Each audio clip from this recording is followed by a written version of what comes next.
Daddy Fox, who was popping popcorn in the kitchen, laughs.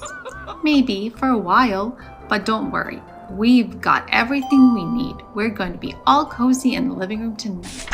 Oh, fun! Finn's tail wiggles with excitement. Can we read stories with the fire on? Of course, said Mommy Fox, placing a stack of Finn's favorite books next to the fireplace. We'll read, eat popcorn, and snuggle up under the blankets. As the snow begins to fall heavier, Finn feels warmer and safe inside the house.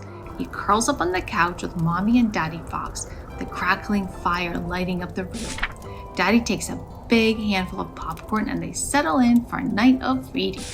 Finn smiles as he munches on the popcorn, listening to Mommy Fox read a story about a brave knight and a dragon. This is the best snowstorm ever, Finn says with a grin as he cuddles deeper into the blankets.